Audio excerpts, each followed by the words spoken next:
Hello everyone, welcome to our channel education hotspot. And यहाँ पे हम रिवाइज कर रहे हैं आपके upcoming MSO 002 that is research methodologies and method exam के कुछ इंपॉर्टेंट टॉपिक की।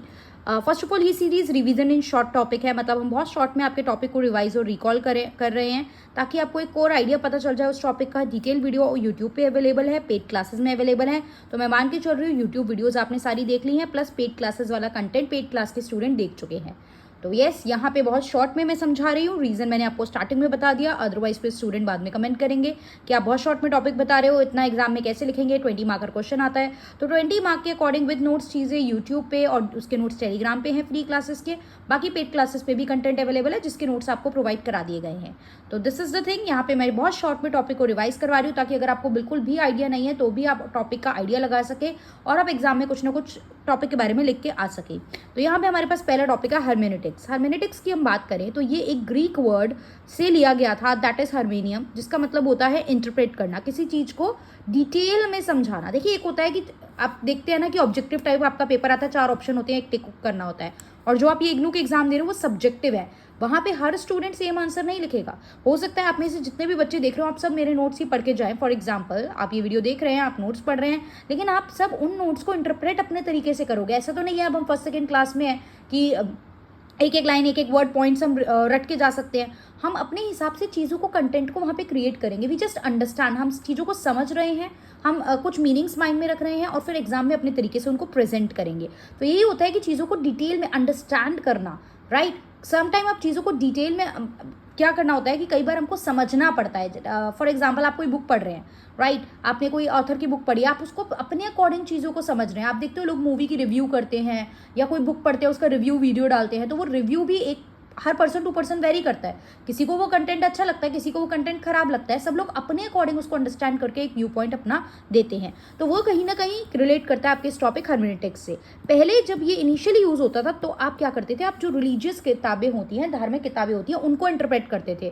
क्यों इंटरप्रेट करने की जरूरत पड़ती थी? बिकॉज रिलीजियस टेक्स्ट की लैंग्वेज थोड़ी डिफिकल्ट होती है, उसका कोर आइडिया लोगों तक नहीं पहुंच पाता, तो आप उसको साधारण भाषा में लोगों तक पहुंचाते हैं। आप देखते हो रामायण, गीता, इनके भी बहुत सारे वर्जन आ गए हैं। प्लस बच्चों के लिए अलग से रामायण गीता की स्टोरी आ रही है, सो दैट स्टूडेंट उनको बेटर तरीके से अंडरस्टैंड कर पाए, ताकि उनको समझना आसान हो जाए। तो यहाँ पे हम देखेंगे कि पहले तो इनको रिलीजियस टेक्स्ट को समझने के लिए यूज़ किया जाता था, but now we can say that it is a method of interpretation of text. आप किताबों को, मतलब जो बुक्स लिखी जा रही हैं, कुछ लैंग्वेजेस को, कल्चर को, एक्शन को एंड एक्सप्रेशन को अपनी लैंग्वेज में, अपनी अंडरस्टैंडिंग के अकॉर्डिंग आप जब उसको इंटरप्रेट करते हो तो वो कंसेप्ट हर्मेनेटिक्स कहलाता है।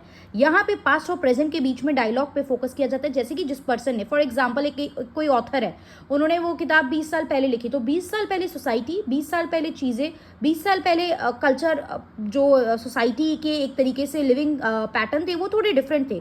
बट आज की डेट में चीज़ें चेंज हो गई हैं, आज की डेट में डिजिटलाइज चीज़ें हो गई है, तो हम उसको किस तरीके से कनेक्ट कर सकते हैं, जिसकी मैं एग्जाम्पल के थ्रू समझा रही हूँ आपको कि पास्ट एंड प्रेजेंट को आप कैसे लिंक कर सकते हैं, पास्ट एंड प्रेजेंट का कनेक्शन आप कैसे एस्टैब्लिश कर सकते हैं, वो इसके थ्रू आप समझ सकते हो।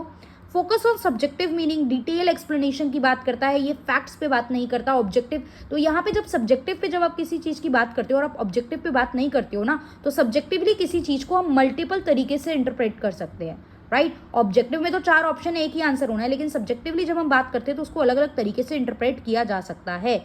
यहाँ पे आप चीज़ों को डिटेल में समझने की बात करते हो, ना कि सिर्फ एक्सप्लेन कर देना। हम उसको, आप मेंशन करोगे वो क्या चीज़ है, एंड देन फिर you will try to understand that thing in your own way. आप अपने तरीके से उसको समझोगे। यहाँ पे हम फादर ऑफ हर्मेनेटिक्स का, यहाँ पे आप नाम देख रहे हो, अपने तरीके से आप इन्हें प्रोनाउंस कर लीजिएगा। फिर यहाँ पे ये क्या बोलते थे, ये बोलते थे कि हमें ऑथर के थॉट प्रोसेस को रिकंस्ट्रक्ट करना पड़ेगा। आप किसी के द्वारा लिखी गई चीज़ों को पढ़ रहे हो, आप उसको अपने अकॉर्डिंग रिकंस्ट्रक्ट करो, that what do you understand by that particular thing, उस चीज़ से आप क्या समझ पा रहे हो। सोशियोलॉजी में हम हर्मेनेटिक्स को यूज़ करते हैं क्वालिटेटिव रिसर्च, मतलब जब हमें किसी चीज़ के क्वालिटेटिव एस्पेक्ट, किसी चीज़ के कारण, किसी चीज़ के प्रभाव के बारे में देखना हो तो हम इसे यूज़ करते हैं। न्यूमेरिक डेटा, फैक्ट्स, फिगर की बात नहीं करनी हो तब हम इसे देखते हैं। एथनोग्राफी में हम इसे देखते हैं। एथनोग्राफी की detail video YouTube paid classes दोनों में है। रिवीजन इन शॉर्ट में भी मैं इसकी वीडियो बना दूंगी, यहाँ पे मैं इसको डिस्कस नहीं कर रही हूँ। आई मेक अ मतलब if you want then do let me know in the comment box, मैं एक शॉर्ट वीडियो इस पे भी बना दूंगी। फिर यहाँ पे हम सोसाइटी को समझते हैं from the point of view of people who live in it, मतलब आपके सोसाइटी में जो लोग रह रहे हैं उनके अकॉर्डिंग हम सोसाइटी को बेटर तरीके से जानने की यहाँ पे कोशिश करते हैं। इसके कुछ एग्जाम्पल, हर्मेनेटिक्स मतलब डिटेल में चीज़ों को एक्सप्लेन करना, अंडरस्टैंड करना, तो यहाँ पे मैक्स वेबर की वर्स्टेहेन थ्योरी भी इसी से रिलेटेड है। अल्फ्रेड शुट्ज की फिनोमेनोलॉजी का कंसेप्ट भी इससे रिलेटेड है। Again these two are the different questions जिसको if you will say then मैं रिवीजन इन शॉर्ट में कवर करूंगी, बट ये यूट्यूब और पेड क्लासेस के कंटेंट में कहीं ना कहीं ये टॉपिक ऑलरेडी कवर हो रखे हैं। तो येस, आप लोग मुझे कमेंट करके बताएंगे कि आप लोग कितना कंटेंट अब तक कवर कर चुके हैं। एग्जाम की डेट एक बार मुझे कमेंट करके कंफर्म कर दीजिएगा प्लीज। एंड क्या क्या टॉपिक आप लोग पढ़ चुके हैं, क्या क्या टॉपिक में आपको डाउट आ रहा है, do let me no so that जो डाउट वाले टॉपिक है मैं उन्हें पहले कंसीडर करने की कोशिश करूँ। So yeah that's all, thank you everyone, see you in the next video. Yes, video short है, रीजन मैंने बता दिया, डिटेल वीडियो ऑलरेडी कवर करी हुई है, तो वही सेम चीज बार बार क्रिएट करने का फायदा नहीं है। तो शॉर्ट में आई ट्राई कि मैं आपको ज्यादा से ज्यादा टॉपिक कवर करा सकूं। Thank you everyone.